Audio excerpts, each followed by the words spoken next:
umemkiss, umempea sex, nini umemuita babe, like everything he was supposed to wait for, we have already given offered. up. Yeah. At a very affordable price. No, with no price at all. Oh. Imagine, and you're not alone feeling like that. It's like almost single mom, they feel like that. They feel that way. That kafia. Juwezi niambia kama mtu akukubaia diaper. Atalipa school fees. Hey, are you in a trauma?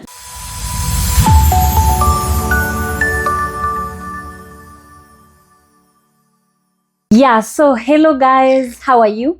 How are you doing? My name is Luciana Creative and this is Luciana Realities, a channel that I created as a space for healing, growth and having fun. And today guys, officially we have started our podcast sessions. You know, I had started my podcast and then I got so much carried away by the vlogs. And one thing I want to assure you guys is that I will continue with the vlogs, but I also want to have a section of the podcast. I don't want to do away with the podcast. So, and then venye niliwaambia, I'll be giving a section to my fans for them to come and, you know, participate in, wana participate kwa kupatiana stories zao kwa channel yangu. And the main reason as to why I created this podcast segment is to make sure that we have a healthy living. My podcast is to improve ourselves and to have a healthy living. You know, everything that I'll be bringing on this podcast, it's not meant to be toxic. I will not settle on toxicity. I will settle on the theme of this channel, which is a space for healing, growth and having fun. So anything that goes outside the healing, outside growth, outside us having fun as the Luciana Realities family, that one we are doing away with it. And today guys, I'm very, very excited to host this one person. There is a time I hosted her last year, but I was not able to post that video because so much happened to me during that period. She's a very close friend of mine. Her name is Mary, and she's also very, very passionate about media and content creation. And I would just want her to greet you guys and yeah, we start the video of the day. Sasa mama. Poa sana, hi. Hi to you. Oh, I would like to say hi to everyone. Hi. Let me check. Yeah, but how are you, mama? I'm fine, thank you. So that will be your camera right there. All right. If you need to address people, you can always look at that camera. All right. If you need to address me, you can always look at me or also look at the camera. Okay. Yeah, and this will be my camera. So naweza taka usalimie the Luciana Realities family. Tell them about your name. You can tell them about your relationship status also if you don't mind. All right. Luciana family. Hi. So we are speaking in English or Kikuyu or... No, I don't. No. I wouldn't prefer ikue Kikuyu. Yeah. Kiswahili, English is okay. Alright. Juu napatanga mostly niko na audience wenye wamechanganyika. Alright. Na pia wenye wananiangalia they understand Kiswahili and they understand English. Okay, so we do Kiswahili and English. Yeah, or what would you want to do? It's okay. You're okay with it? Yeah. Okay, then have fun, babe. So hi guys, my name is Wambo. I'm Mary Wamboi, but most people they call me Wambo. Sana wale watu wananijua sana wananitanga Wambo. Okay, I'm single, I'm not married, guys. I'm not married, but I'm a mom. You're a single mom? Yeah, I'm a single mom. And yeah, and I do work. Yes, are you a married single mom? I mean, are you in a relationship? You just said you're not married. I'm not married. Are you in a relationship with someone? Are you seeing someone currently?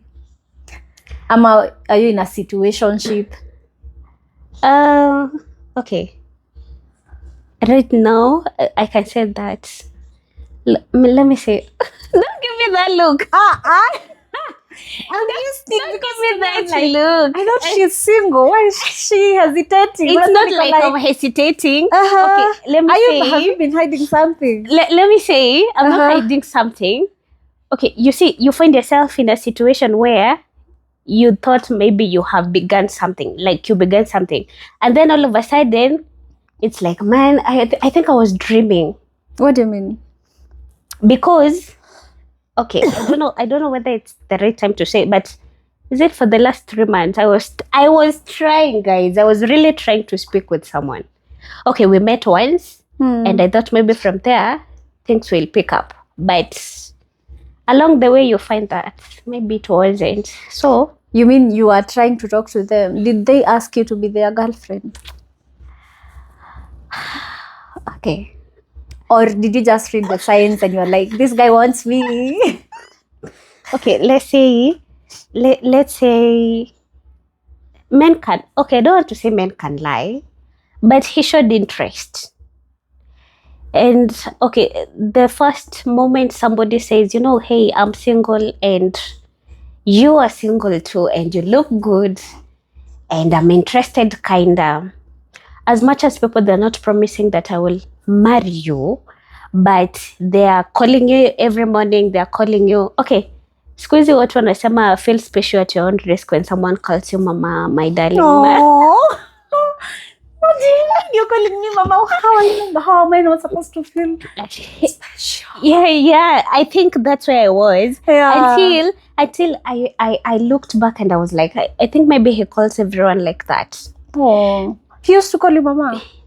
Mama, darling, babe. What the? Okay. Okay, somebody. No, you just tell me. Yeah. Somebody who is calling you before you sleep. Somebody who says the first text you see in the morning, it's his. Like Apple afternoon, he's checking on you, and then all of a sudden he goes not like quiet, but he's not like, it's not like he's interested again. I felt like maybe that's how he is to everyone. So that is the kind of relationship I was in. When did you walk out of it? Because I feel like it's an entanglement. Are you still entangled? No, I think it's not like I called him and I told him, you know, we cannot continue like this. It's just that maybe I cut it off the communication. And did he want to know why you have cut it off the communication? No. Then he can go to hell. He can go to hell. I can look at this camera and say, you know what? Let him go to hell. That's you need a hug. Yeah, I think. If he calls, cut that call. Okay. If you can send him your middle finger, do it. Okay, leo nangoa sana, but do it. You got it.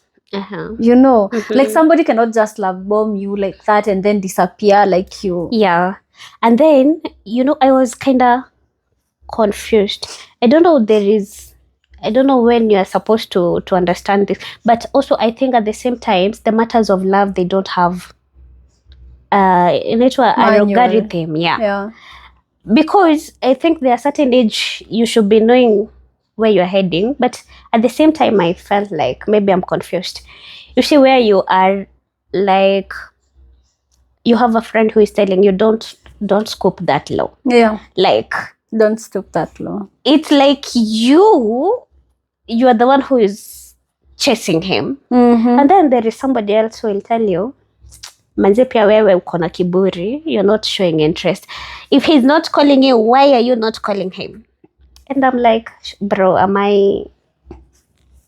But okay, when you are starting this relationship, did you guys tell each other that this is what we are, this is where we are heading? Did he tell you, I actually officially, like, I want you to be my girlfriend? Like, what I can say, did you ever have that kind of a conversation? We did, but on phones.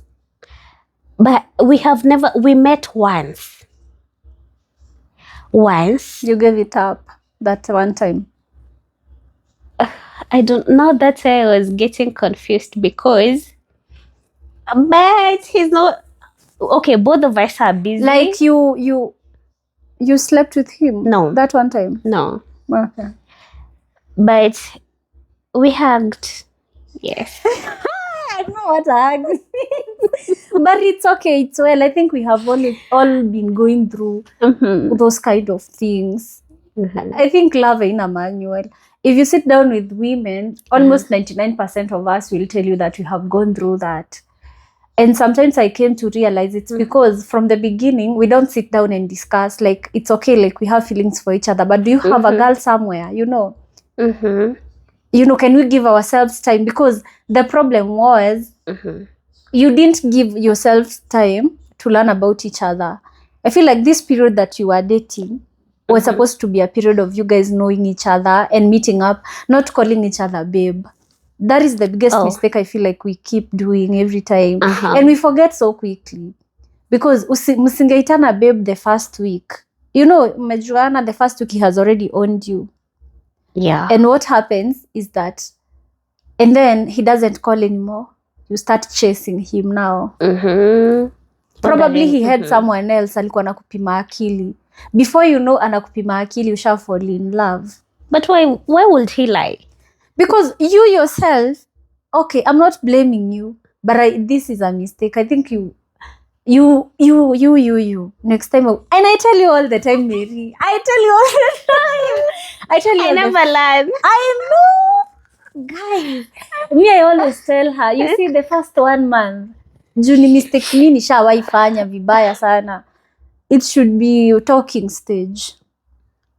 So no calling babe, darling. You skipped during the talking stage. No babying each other unless you're just doing it for fun. I took it so serious. Yeah, especially someone you have only met once. Yeah, for sure we did. Just only once. Yeah, hizo ni mashida za kujiletea. And I would slap you if I found you crying about it. Thanks to God, kuna distance between us. Yeah. But you see at the same time, but it's okay. Like, that's what makes life interesting, and that's how we learn. It's not like I'm perfect, but I feel like we need to be giving ourselves time. You know? But I thought I have healed. Like, it's not about healing. Giving time does not mean you haven't healed. Giving time, like, let me tell you, before a baby walks, you nurture that baby. You know? Yes. Mtoto akizaliwa uanzagi tu kumvalisha nguo. Lazima ujue mtoto ni kijana ama ni msichana. Sure. Apimwe ujue, does he have a condition? You know? Yeah. We skip stages in life.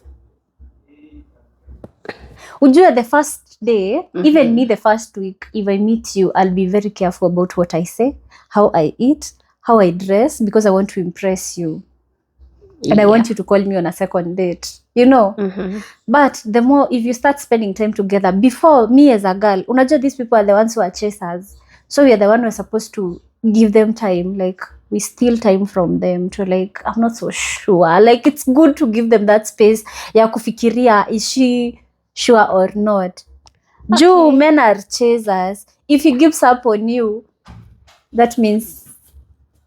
Okay, am I making sense or am I judging you? It is making sense. Sound judgmental. It is. It's making sense. Yeah. With time, unaona hiyo stage ya kujuana, I feel like that is when tunaji-exposingi, you become real on the process. Mmeenda out a few times. Hawezi enda upretend date ya kwanza, ya pili na ya tatu bado upretend. Sasa the problem with us is that we invest all the energy on the first few days. Umemkiss, umempea sex, nini, umemwita babe, like everything he was supposed to wait for, we have already given offered. Up. Yeah. At a very affordable price. No, with no price at all.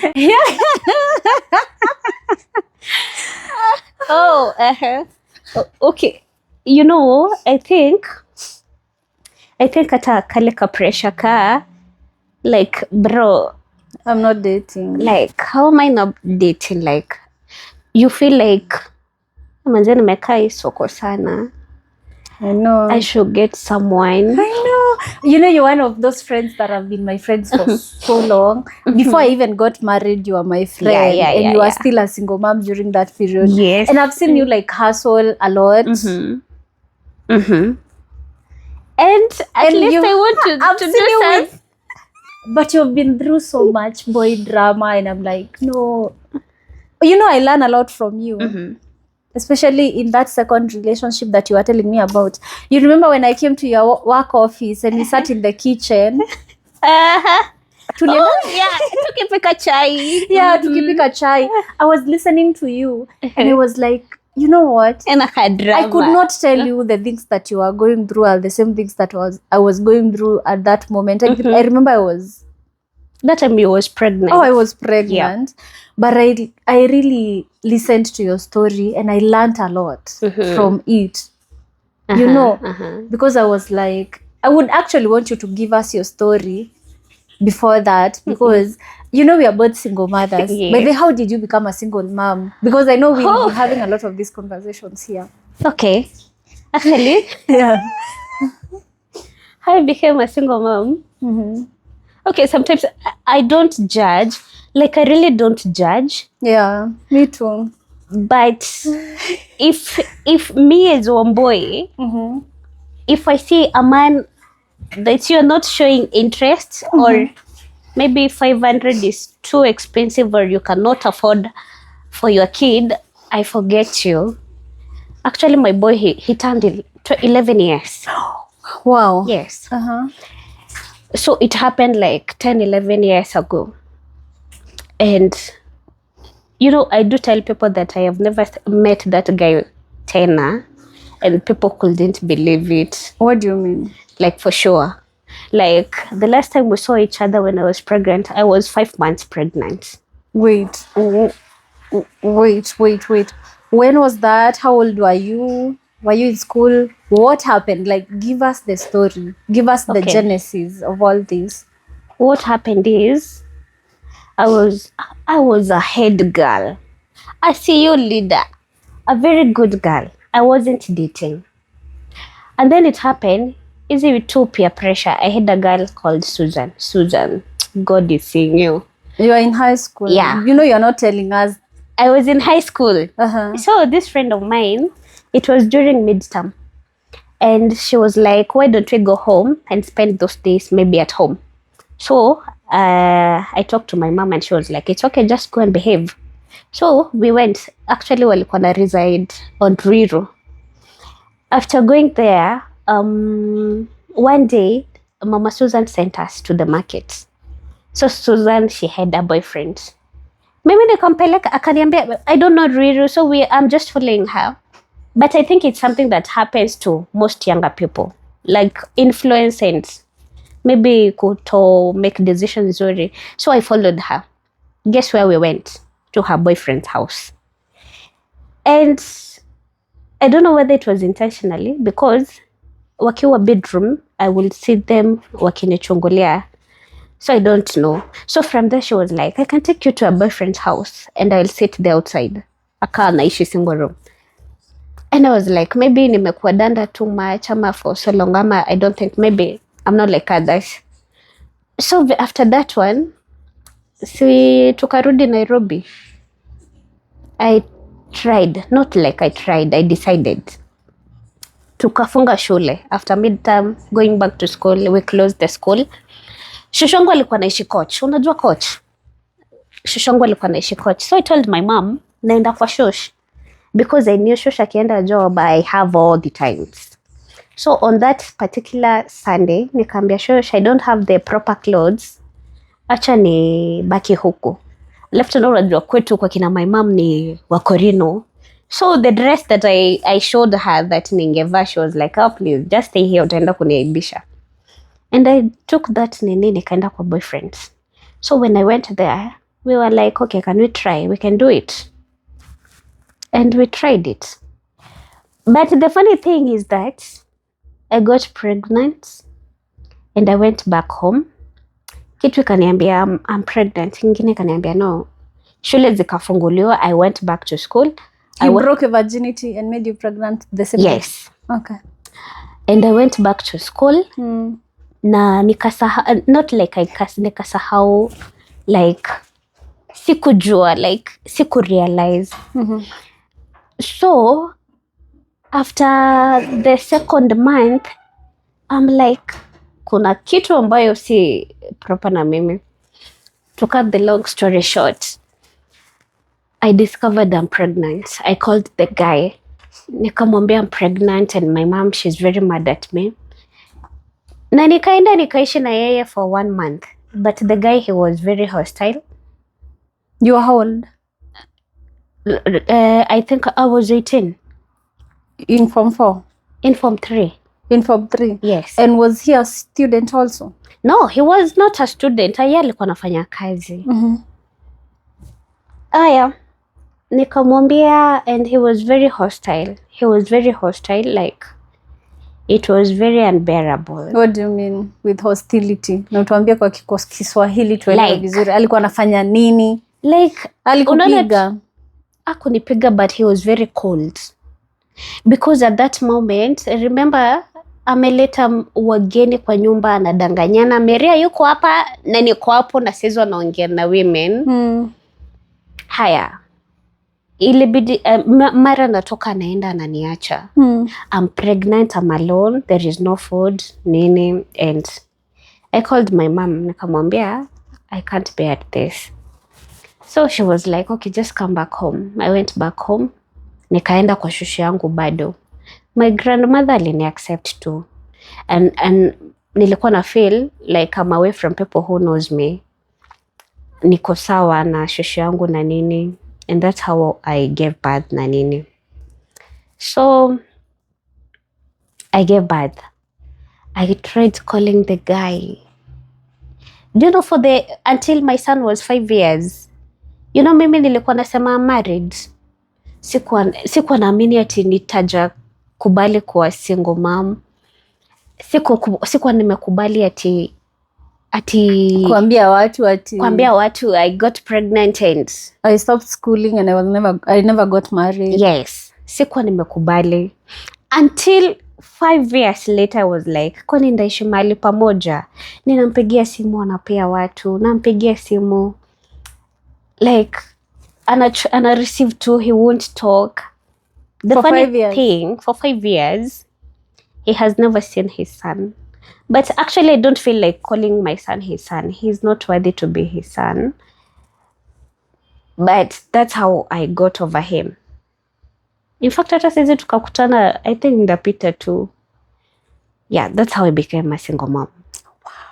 Yeah. Pole though. I think it's normal to like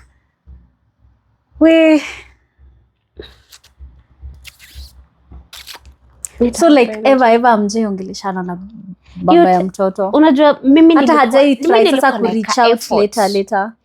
Ajawai, but mimi nilikuwa okay, ukimpigia simu back then alikuwa anachukua. But who does that? Like una receive, like you're not showing interest. I'm telling you the baby needs this and he has never sent a coin. Actually, I swear before God, that guy, he has never spent even 500 on the baby. And it's not like nina complain ama nina, I'm okay by the way. Nili interest ilisha. When the baby, I think, your moment mtoto anakuanga mdogo, you are desperate and whatever, I think that's where you need him too much na nini. Yeah, I know. Alafu kuna mahali Mungu tu akuvusha hua. And you don't, okay, hakuna mtoto hahitaji baba yake. Hakuna. Every kid need their father, yes. Yeah. But I think I got tired of trying to make sense to yeye apate hiyo sense. There is someone I was talking to yesterday. Actually, can't remember who that person is. And he told me that fathers are not made, fathers are born. And I was like, what do you mean fathers are born? This somebody needs to know, like kwa mind yao, they're supposed to know that they have children and they need to take care of them. And he was like, it doesn't come automatically. Some people are just not born to be fathers. And that's why you find people kill, my nail technician. Nilikuwa kwa nail tech. He told me that's why unapatanga mtu amepata stress at just because they have gotten depression, now they want to kill the whole family. He was like, that person anaweza sema ni depression ilimlead hapo, but that was not a father in the first place. If he was a good father, he wouldn't have killed the wife and the children. Yeah. Angesema, for the sake of the peace of my family, let me just remove myself. Yeah. You know, like alikuwa anajaribu kunimekia sense, ananiambia, you see somebody who has never been a father to your child, even if they come back, just know it's only for the show. Just for show. And something a man has ever done to their child when they were young, they can do it again when they are adults. So if he walked out, even if you convince him to get back to his son's life, atakuja, he will love bomb that baby. The baby will feel the father's love, but eventually he's still going to leave that baby and atamwacha na trauma. Yes. And that's what I fear. Yeah, because in the moment amepatia huyo mtu trauma, the baby will now start feeling rejected. That's what I fear. The baby will also feel like they never got a parent's love. And that's how narcissists are made. Did I tell you narcissists are not born, they are made? For real? Parents, most of the times, it's parents who make their children become narcissistic. It's situations, life situations turn people into narcissists. And especially people who have gone through trauma. Those people are very dramatic, work of very entitled. Most of them become very responsible, and they don't like to take responsibility of their actions. Utapata in future, your baby, mtoi anaweza kuwa violent shule. Unamuuliza, why are you violent at school? He will turn it back to the way his dad treated him. Yeah. He will be like, nyinyi mliniacha, ulinipatiana kwa daddy, hanipendi. Sasa time yenye nimechoma shule ndio sasa unataka uko na shughuli na mimi. They are made. Narcissists, they are made by situations. So for me, I came to the point of life and I'm like, I'm just telling you, not my personal experience, learning from life. And I'm like, you just need to let life flow the way it will. Juwezi niambia kama mtu akukubaia diaper, atalipa school fees. Hey, are you in a trauma? No, it's true. Like, why would you make someone who couldn't afford a diaper at 20 bob? Actually, acha nikwambie, let me be honest. Unaona hii time my dad amepass whatever, but thanks to your followers na friends, when come through time tulikuwa tunaomba damu for my dad. I think that time I was drained. Like ile unapata ata dhau hauna. And ika happen, I don't know, my son alienda akacheza vibaya, so mguu hapa like kwani yeah, sijui akifanya hivi kuna venye unasikia dislocate. Yeah. Si kuvunjika, si like exactly kama ime dislocate kinda. Yeah. So I felt like he needed to see a doctor. Niko broke, niko na stress za mzae. And I was like, kuna mtoto na baba yake? So I tried calling the guy, explain, do you know, by the way, my son did this and that. Will you come through? Na explain, actually I'm reaching out because I'm going through this and this and I don't have money. Can you help? You know, the guy said I call him in 2 days. Akuwa amepata pesa. So the funny thing, it's not calling. It's calling and him not picking. Like nimekuambia, I'm going through this. My dad had cancer. Ya liver tunatumia pesa, nimetumia pesa yote, alafu something else has happened. The kid needs to see a doctor. And you're the dad. I'm calling you as much as it doesn't matter how many years down the line. We are talking about an innocent kid. Alisema call me in 2 days. Nilikuwa nimepata na hiyo pesa sijui mtoto tumpeleke wapi. I called him and he never picked. And I was like, hey, Wamboy, are you sick? Somebody who was not there when you are giving birth. Somebody who was not there when you are going for a second surgery. Somebody who was not there when I had fistula. Somebody who was not there. Guy, man. Guy. I was, yeah. The funny thing, I went after birth, nikakuwa na hiyo fistula. I swear I stayed with it for 2 years without letting anyone know. I was going through shits. Until one day,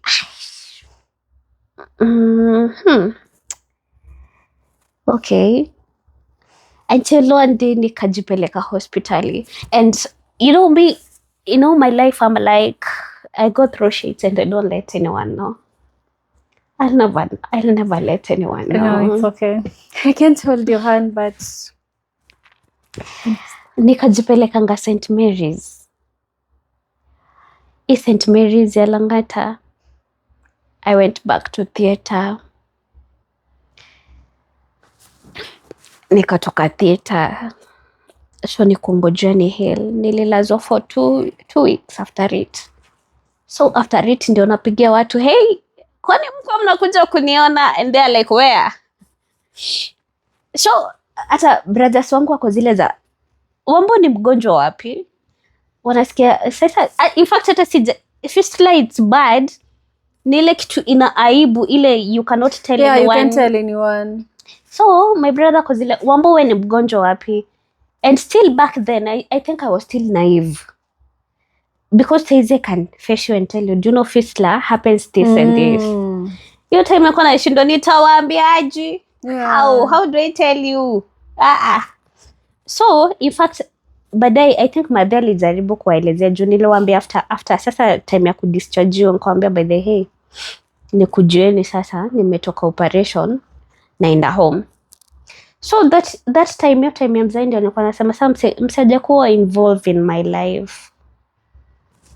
All that while he cannot do anything right now. And I came in agreement to it. So unakutananga na mse unamwambia I'm a single mom, I have a kid. Anakuuliza na baba huyo mtu hiyo kwa wapi? Ukijaribu kuambia mse I don't meet that guy. I don't know the last time I say. Not most people they agree. Wanaona ni kama unawadanganya. But it happens. It really does. Okay. Okay. Guys, I have to keep checking the camera. It's still recording. I'm the director. But I feel I should get a mirror niweke pale nyuma iko inanionyesha in case I don't have a director. That's a good idea. Yeah. So, I was to ask you, sometimes I don't want to settle on that issue of fistula because I feel like we will get there. We'll have a podcast and talk about the female reproductive problems that you go through because I've also gone through a lot. And I would like us to face it kwa undani ndio tuweze kuita daktari atueleze what really happened. Yes. But I would like to ask you, as a single mom, sometimes do you meet, what is the biggest challenge that you find when you're trying to fall in love? Do guys ask you about your baby daddy? Of course. When you meet a guy right now, that is the first thing. Like ule mse ako interested in you. Kwanza wewe kama lady, I don't know whether it happens to the rest, but it happens to me. I meet you and I ask, how serious are you? Like, what are your intentions? And then the guy atakuuliza, now your turn. Atakuuliza, how about your baby daddy? And you're like, man, I don't know when the last time I saw that guy. We don't talk. But I remember kuna this particular time tulikutana na huyo jamaa. Your baby daddy? Yeah. Ilikuwa 2021 hapo. It was very early in the morning. Nilikuwa naenda morning service. Jioni tulikutananga na yeye kwa barabara. Ni sisi wote wawili. So mimi nilikuwa na mask. Mimi nikamwangalia na nikaona it's him. And I never talked to him. I think niliheal. Saizi nikakuja niambie mse, whether we don't talk, we don't have a thing with the guy. Not most people they believe, because most of the people they doubt you. They meet you, you have a son, and they are like, how are you bringing up that kid? Yeah. And they're like, you cannot manage without maybe the help of someone. And they feel like you're bringing the whole responsibilities on them. Yeah. So of course dating, okay, mimi nasemanga good men exist. Kuna good men out there. Yeah, they do. But convincing someone that you have a baby daddy and you don't have anything going on, it's a very hard. I feel like on my case, that's a very, very also big issue, because I remember last year, I fell in love with someone, a distant relationship, what I'm telling you, the same issue of not giving yourself time. And then when I have already fallen in love, now my baby daddy, somebody I think tells him that Luciana is in love. And now what does he do when he knows you're falling in love?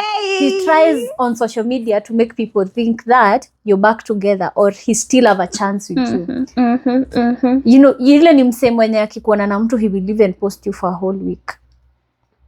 And then now the guy is like, I'm telling him, you can even take my phone and you will see. He doesn't send money. We don't talk to each other. There is nothing going on. Yeah. But then Sisi, we don't have a relationship like completely, totally. Like at all.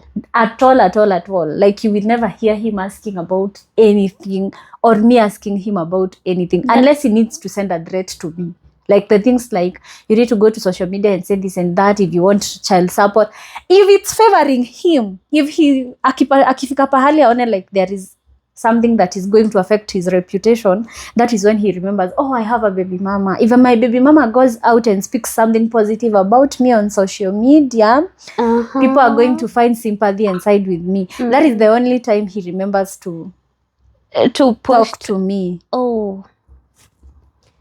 But we don't have a relationship or communication completely. We have met, he will come, he will try to greet me, but me sikuangi huko. So the moment you get into a new relationship, that to me becomes a very big issue, because when he posts something, this new guy will think that you still have a relationship with your baby daddy. Old guy. Hakuna kitu ilikuwa inaniumiza sana juzi, kama you've gone somewhere and you know, like people in our Kikuyu community, most of us know us. So mtu ananiambia, wewe huwezi fall in love unless uende upate mzungu ama mtu ajui story yako kabisa. Yo. But I don't think there is any Kikuyu guy who can risk to fall in love with you, because you guys are very dramatic. Even if you're not dramatic, they come knowing that we are both dramatic. They think that sisi ndo tunaketingi wawili and we create this whole I'm sorry. attitude to trend. And I'm like, me never do anything to trend. I'm just myself. I'm living it. You just seated and then all of a sudden. But I can tell you out here, if somebody doesn't believe whatever you tell them right now, do you think when you start living together, they'll never believe you. Your narrative? No. They won't. They'll never. Unajua kuna day utaamka, ni ukweli, like utashinda ukimwambia. Unajua tunajipatanga tukijaribu kuambia mtu uongo, there is nothing going on. But there is a question I always ask myself. And I'm making these comments because I know there is, not for you, but I know there is a young girl right out here there watching us. If you come and tell someone that we don't have a relationship with my baby father, or we have a relationship with my baby father, but there is nothing going on between us. If that guy does not believe you, tell him it's okay. You don't have to believe me, and move on to the next person. Because that you is can't not prove it. Juu itafika pahali, he will use that against you. Kuna time utakuwa na vita, atakupiga juu umepostiwa na baby daddy wako. Ama because your baby daddy said something about you. Ama anza kukuweka kwa mataa juu sahi kama venye umekaa 11 years, your baby daddy has come back, he wants custody of the son, and you deny him. That kind of a man will use that against you. Ukikataa kupeana mtoto, that kind of a husband will start telling you, unataka kumpea ma responsibilities, you are a bad person, you don't want to give baby daddy opportunity. Yeah. And then, still the same person, ukidecide kupatia baby daddy opportunity ya kulea huyo mtoto, the same man you're calling a husband will start using it against you and telling you that he doesn't want you have two men in your life. You choose one. Oh. That kind of people ndo wanataningi out wanakuwa like that. Ni mtu toxic already. Yeah. And one thing about men is that they never change unless they want to. Wow. So for me, underline there. Yeah, unless they want to. Men don't change and they don't compromise. And I feel like if somebody cannot understand, like I think that relationship, to me, it was so hard to break off. But the biggest issue yenye ilikuwa ni, why are you bringing the issue of my baby daddy on? Like all the time. Yeah, like all the time. And I've told you we don't have a relationship. And you should believe me. Something else yenye imekuwa another new challenge, I don't know, maybe it is for single moms. Okay, that is according to me. Yeah. Umeniona uko interested, I don't know, sijua mani ukosea ama, but I do put my son first. You come to my life, just know that I'll be singing my son in the morning. I don't know whether I'm insecure ama nini, but tukiongeongea utasikianga nime-mention my son in the afternoon. Tukilala, my son did this, my son that. Do you think it's normal? Okay. First of all, it's normal because you're a mom and you're very much obsessed with your baby. For me, there are things I avoid. Like? I don't know if, for me, you will rarely hear me mention. If you want me, yeah, I want to hear from you.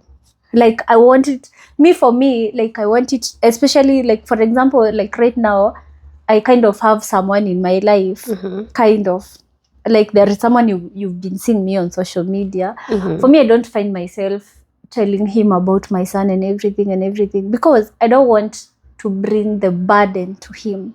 Yes. I want him to take the burden. I want him to ask me about how is your son? When can I meet your son? Because the moment you start mentioning him like oftenly, it will feel like sometimes, you know, men, sometimes ata feel ni kama you're forcing him into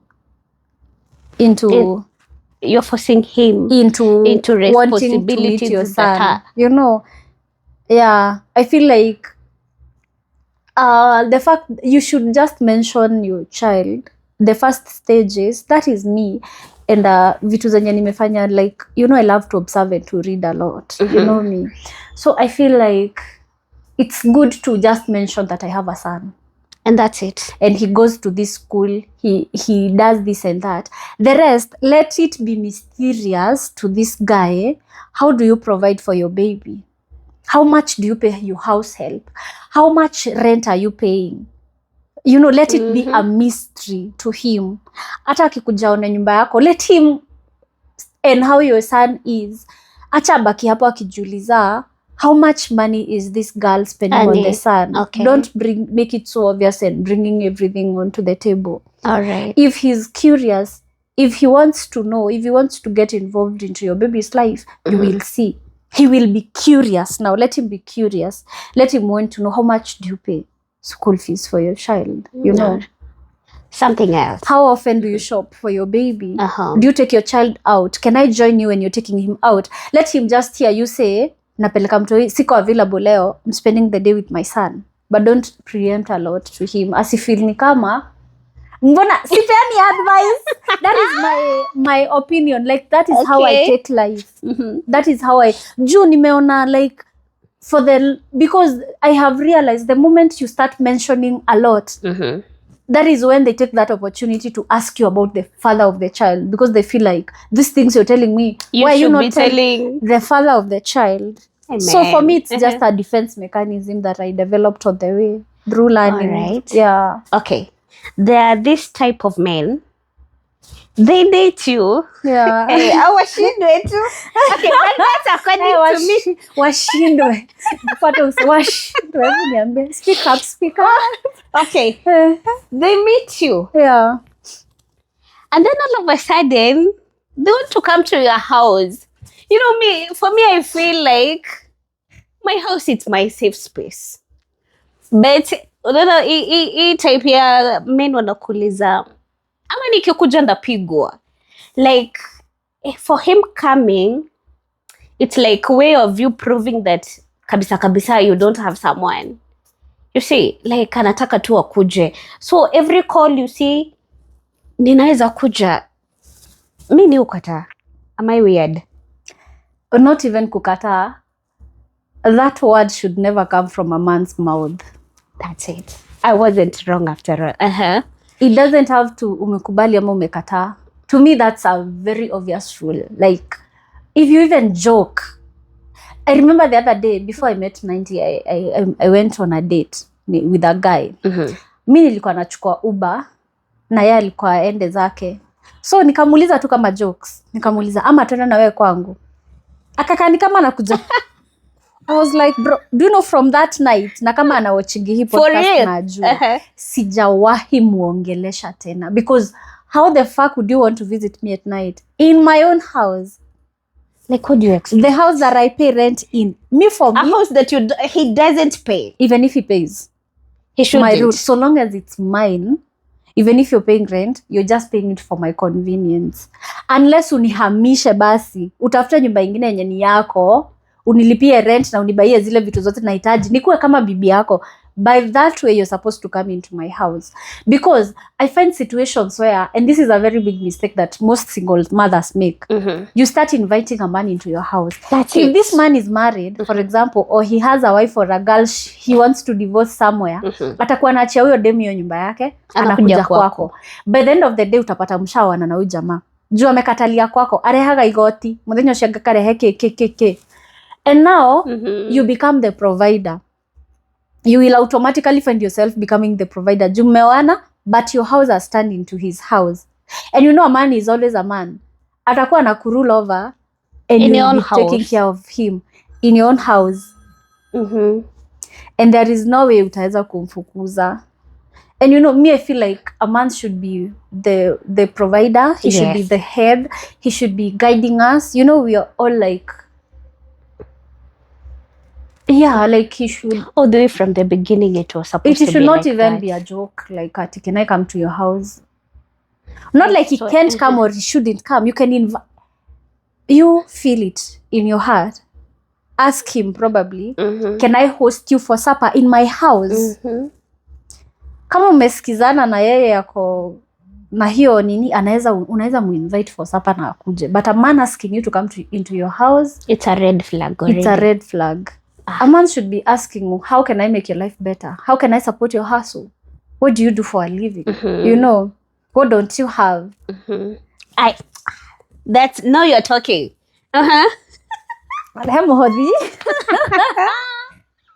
Okay, kuna mtu atasikia offended, but to be honest, yeah, they deserve to be offended and I'm not apologetic about that. Basi nimepoteza watu kadhaa sababu ya hiyo. And that's good. Nimekata. I feel like you felt like hadi una feel like kama nilikosea ama I should have been lenient. I was like, you want to come to my house? I love you something else that I don't do. I'll never introduce my son to you. I'll never mention you to my son until later. Maybe ndasikia. Maybe this is the right time. I think that's the reason why mimi ni ukata most of the time, because I'm not ready to introduce myself. Kuna shit naogopa traumas. Yeah. Like I really do fear traumas, especially in kids. Akigrow asemange niliona mam na huyu. That's what I fear. And if he becomes a toxic child later, a toxic teenager, he will blame all that on you. Because he'll be like, we mom si wewe uliletea watu mababa sijui wangapi. Wewe si ulikuwa unaleta mababa sijui wangapi. Okay, no offense to anyone. This one, it's a no offense to anyone, because sometimes situations force women to do some shit. Yeah, to bring different men. Like, and it's not like we don't date different men also. We do. Yeah, we do, really because do. We're not saints. Yeah, we're not saints. But I feel like it's saa zingine unapata huna demu wa job. Mwanaume anakuja kwako. My point is, a man should never ask you, can I come over? You. Akikuja, you invite them, but they should not willingly, but never feel like the urge to invite them, or even the urge. Also, I feel like you shouldn't feel a man should not feel the urge to force you to make your kid call them daddy. They shouldn't. Their actions they should become a dad to your child. Design yenye mtoini hata feel, this is my daddy. You know, one thing I said as a single mom, I said, I'll never sit my child down and tell him your dad is good, your dad is bad, this man is good.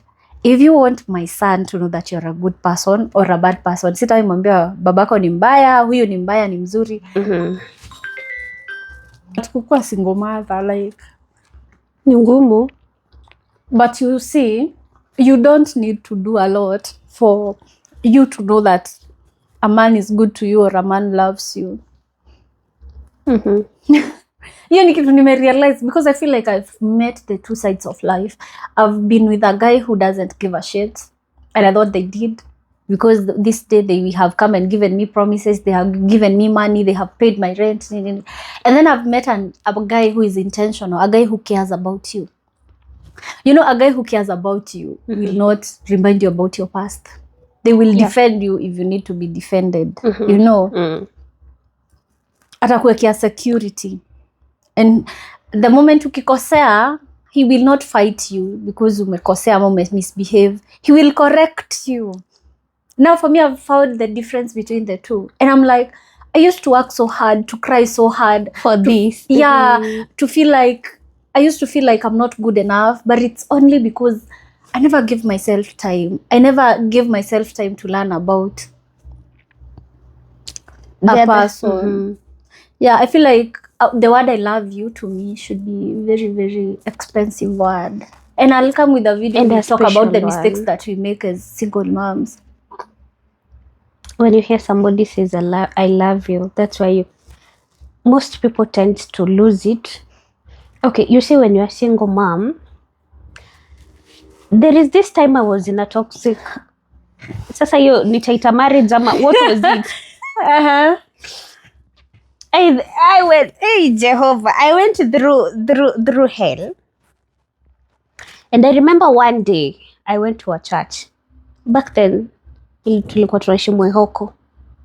You know that story. That woman called me to her office.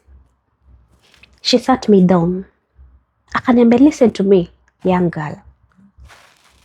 You are accepting like all the shit that's happening to you, because by then, as I told you earlier, me, I don't talk. Me, I don't tell my family, you know what, guys, I'm going through this and this. I don't. But to her, it's like, okay, I tried to explain, no, ni church, ni pastor, nini. Oh, huyo jamaa mlikuwa naye ni pastor? No, church, kwenye nilienda church. Okay.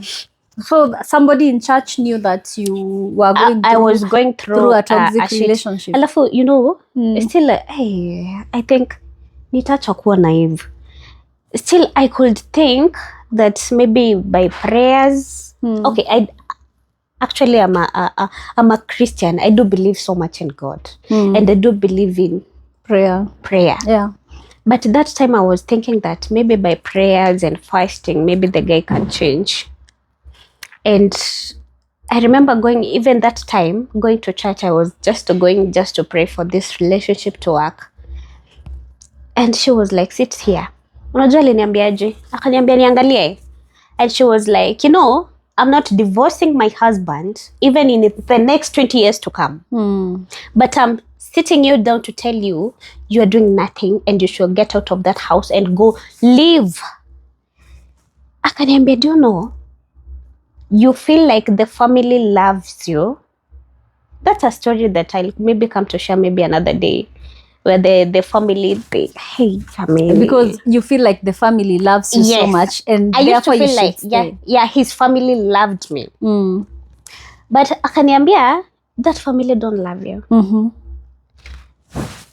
Unasikia ni kama wanakufanyia favor because they accepted you with knowing that you have a kid. Yeah. And you feel like these people love you regardless, while they are using you. You're becoming a groomer to the guy. That's it. And she was like, toka kwa hiyo nyumba, enda namwambia kimanzi sina job, naenda wapi? Enda ukahostiwe, but get out of that house. And later ndio I was like, I think she was right. She was very correct, because it is true. They never loved me. They just cared because I was looking after maybe their sons and whatever. And yeah. So I think that's another mistake that we feel like someone is doing us a favor for loving us because we have a child. Yes. I think I have also received such comments so many times. I remember one time I met a guy he has 2 wives and he's looking for a third wife. Jehovah. And he was like, mimi even if I was looking for a third wife, sasa alikuwa ananionyesha, sasa wewe pahali umefika, uko na mtoto kijana, you're a single mom, especially kijana. Yeah, for him is like, I can't marry someone like you who has a baby boy. So what you need to do, you're not supposed to be very choosy. Ukipata tu mtu mwenye anaweza kupenda na mtoto wako, wewe enda tu. Because the society is making us think that giving birth has made you, ni kama imetoa value in you. But to me, I feel like it elevated me. It elevated my standards. If you marry me with my own child, naweza kuwa ni ukweli nakuja na mtoto, but I've learned a lot of lessons in life. The second thing, if I never went through, there are things I have already, there is a price I've already paid. I told you you are a good cook. It's tasting amazing. Inaonja poa. Thank you. So ulikuwa niambie, what is this? This is? It's just a boiled egg. I did certain coating and just takwambia ni ya nini, then I fried it. Tuzie recipe. Hapana, lazima nisiseme bwana asijue nilimfanyia nini. Alright, but it's tasting amazing. Thank you. Yeah, so for me I feel like single motherhood makes you actually a better person because you know how to nurture already. You know how to take care of someone. And isipokuwa tu ni vile society inatakanga ikaendi kama you're not worth it as a single mom to get married. You know, for me also in my new relationship unapata kila mtu akwa like, si kila mtu, most of them they are cheering up because women, you know, people see themselves in you a lot, and I feel like it's giving a lot of women hope. And that's how life should be. If a man can give birth and also find true love and nobody's judging them, yes, I feel like the same thing should be on us women. A man will divorce you today and tomorrow they have gotten married, they're married, you know, and they will also make you pregnant na wakudanganya hawajaoa, you get? Yes. So I feel like we just come with so much peace and so much grace because we've learned it all. We've really learned the hard way. Yeah. We've learned.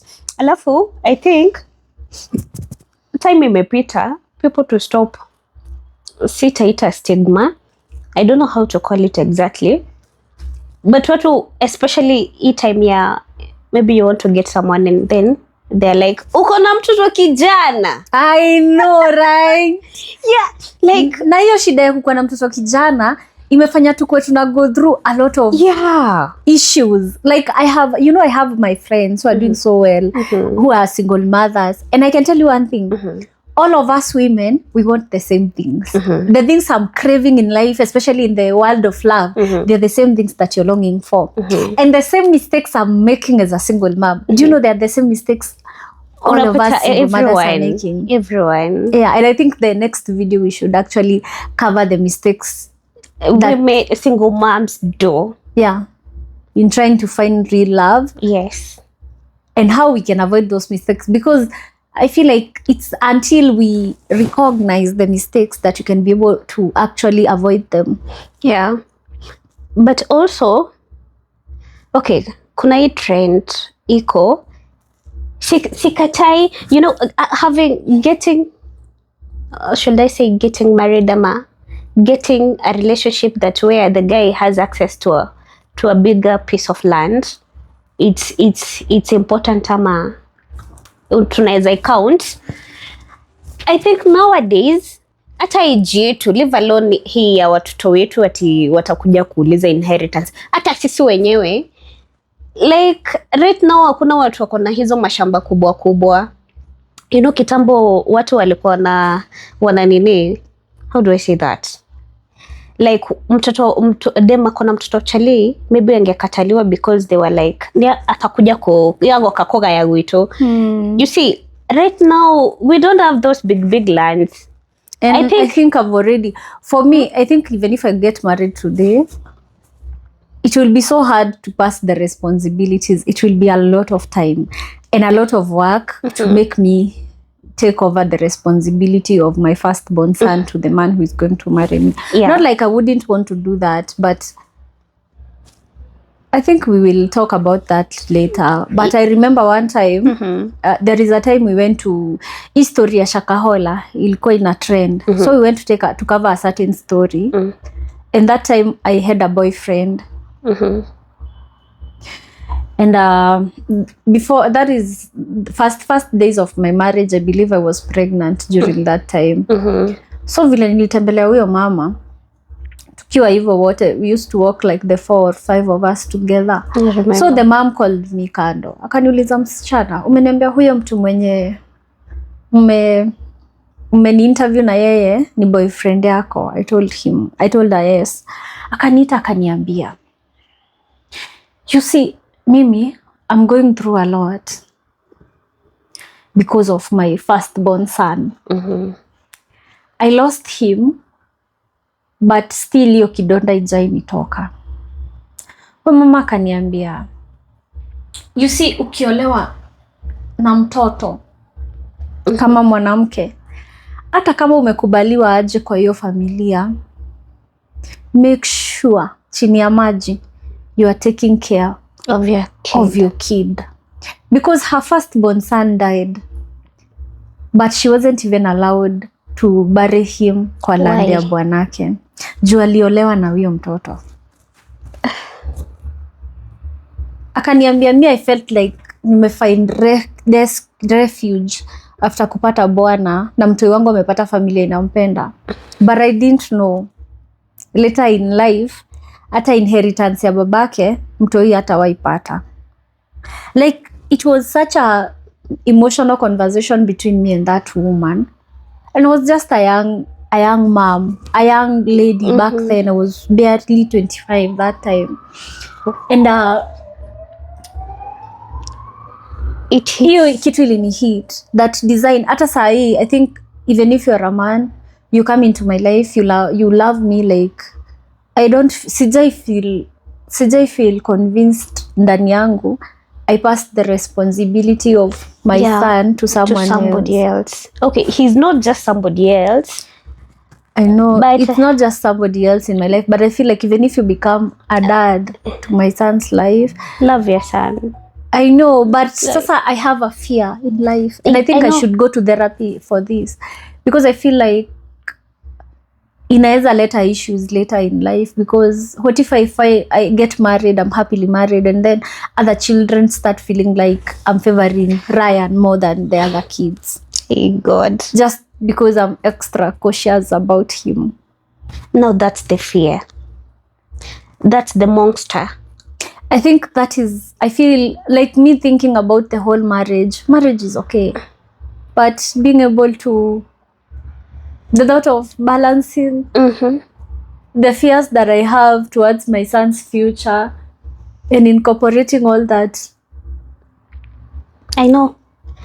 I understand. Yeah, like for me, I feel like that's, I need to go to therapy for that. To be able to bring someone into my son's life. To blend that family. Yeah, to blend that family and to be fair. Like, but to not feel like I'm favoring my son so much, because I feel like I have that fear. What if I favor him more than probably the other kids? The rest of the kids. When sasa nitakuwa na feel wako na baba, because to me I feel like he doesn't have a father. That's it. Imagine, and you're not alone feeling like that. It's like almost single mom. They feel like that. They feel that way. That's fear. What if like he might love me, yes? Yeah. And you find, that's why I was asking you, is it bringing up all the story? I have a kid, my son did this. Like, sometimes it's not just creating awareness for you to know whether this man loves you, ama he has accepted your kid. Yeah, and sometimes they will, even if you don't have to bring your son up for you to know that they have accepted your kid. For me, I know, if at all, you know, there is no surety in life, but if at all, like, I get into the life of the man that is around me right now, I know he cares. I know he will take 100% care of my child. I know he wants to meet him so bad and everything. But that is a fear. It's a very natural fear inside of us. Yeah, I know. Yeah, and I feel like if he shows him 100% love, will I be able to give him over to him? Will I trust him 100%? Like you're okay. I don't know. But I believe be there are women who I don't know whether they found lucky that who got good people there, that you get a good person. He loves and accepts. Ama sijui ama I do watch too much of soap opera. No, most people actually kwena andu mahikaga na ciana ona ikaga kumenya ona baba wari wanajua huyu baba mwenye amewalea huyo ndo baba yao. Let's hope that kuna watu wazuri huko nje. They are there. Like they are there, I know, because I've seen. Me, I told you I've met the both sides of the coin. Okay, it's a very short period, you can tell I know. But one thing I can tell you is that there are good men out here. For example, like I have friends who, like for example, right now the people I'm working with, like most of the time, because you'll find me with 90K, like he also has a best friend who is also dating a single mom, and I can tell you that guy, he's a good guy. Yeah, like both of them, they are good guys. Like they are taking good care of those women. Like na rafiki, like they are taking care of the kid. They are very concerned, and you can see umse si kufake. Jua kuna mademu wengine wanamtaka na hawana watoto, but he's not giving them the same attention that he's giving to this single mom, you know. And they want to marry them. They want to also take responsibility of the kid. They want to do whatever it takes to have the kids in their lives. So like for me, I've seen good men. Yeah. You know, but I think there is something. Usiwai funika kidonda. If there is insecurity, I feel like if there is an insecurity in me, I should just handle it the right way. I shouldn't just sit down and give it over as if it's nothing, and then nikirudi nyuma ya hema naanza kulia peke yangu. Juu me, I feel like I have an issue with that, with motherhood and bringing someone else into the picture. Yeah, and that's why like I feel I need to handle that. Watu watakuja wataniambia uko na ujinga. It's a heavy burden. Yeah, juu watu kuuliza. Every time I meet people, watu wanakuuliza, "Mbona msee ako poa? Acha mpatie mtoto. Acha wasijue wafanye nini." Yeah. But I feel like we need to take a step at a time. For me, I feel like I need therapy to transition. The matters to do with kid. I need to learn, like, how do you do this? Because I am very naive. I don't know how to go about it. Sijui nafaa kufanya nini. I know. Na siwezi taka ever in life to bring my traumas or my fears into someone else's life. Itakuwa toxic. I don't want to be that toxic person, especially to someone who has not been toxic to me. Alafu uanze kuwanda hapo, how are you gonna balance? Is it the kid? Is it the mind? Is it the new family? For me, I feel I'm very, very good at balancing. You're good at balancing? Yeah.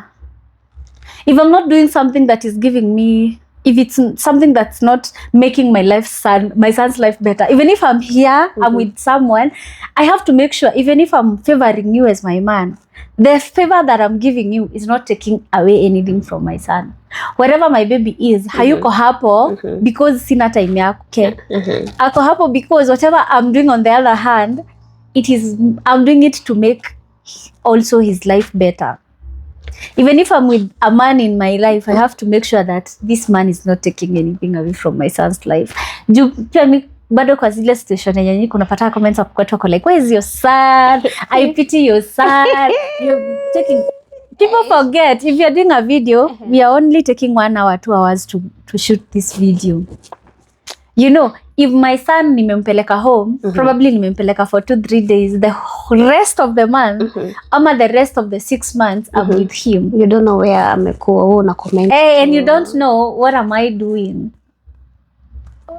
Like for me, I feel like I have really.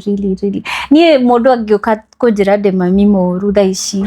Kitambo I used to cry. Please, I beg you. Say we can fight. I beg you. Maybe you see like the same way, like I see you like struggle, like I see you taketa kupeleka mtu yu shago. And then someone could just come say Kujua kuambia you are a bad mom. Yeah. My friend. I used to cry. Anyway, guys, leave your insights on the comment section. I will give these guys the last words because I know you need to go somewhere, Mama. Yeah, I need to go somewhere. But I have really enjoyed having you. Like, I was really, really looking forward to this, by the way. Wow. You know, we have been planning this thing for like an year. Zaidi ya 1 year. Yeah. They're like, we're gonna do this. But hey. I think times, the Bible says, is it the Bible or the pastors? Times and seasons belongs to God. Yeah. And so God planned and he saw that this was the right time. Actually, I've enjoyed talking and speaking out I don't know whether I have been burying it outside. You know, people nowadays, they are so busy. Like, you are like, unamka unaenda job, Sunday unalala unaenda church. And there is that one thing that has been troubling you, and you don't have the right person, or you don't have the right time to maybe pour it out. And in one way or another, inakuhaunting itu. So today it was a special day. And to be honest, I did enjoy it. But before we end, can you address someone? Because I think sometimes kuna huyu mwanamke somewhere. I think she's one of the stupid women that I've ever met. Because I feel, why would you do that to your kid? Like, she got married, akaficha mtoto. Because you want love, you're desperate to be loved, you hide your kid. Alafu, all of a sudden, uko ushago vitu zinafanyika, they give you a kid. Unaleta mtoto, unaambia mtoto akuite auntie. Address that. You remember the same thing my nail tech told me yesterday, that parents are not made, parents are born. Like, there are people who weren't born with the conscience of being a parent.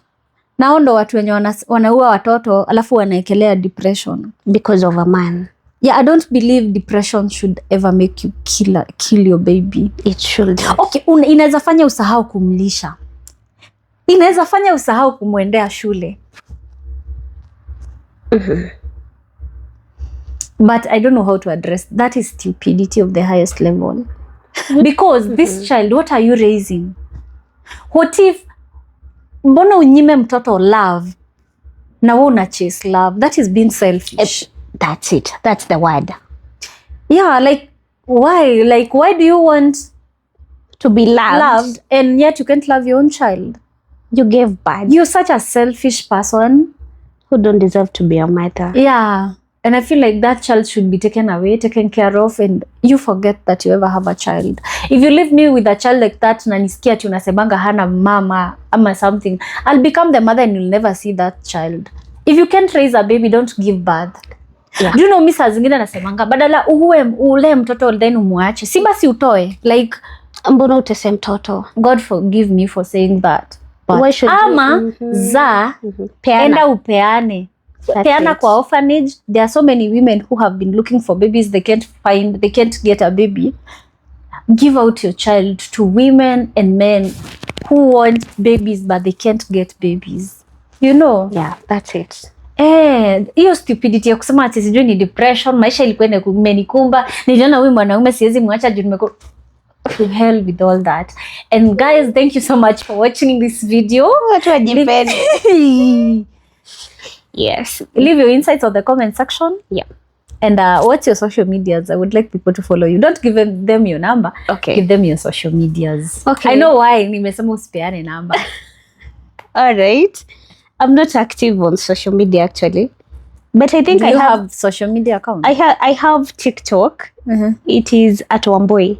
At Wamboi? Yeah, at Wamboi.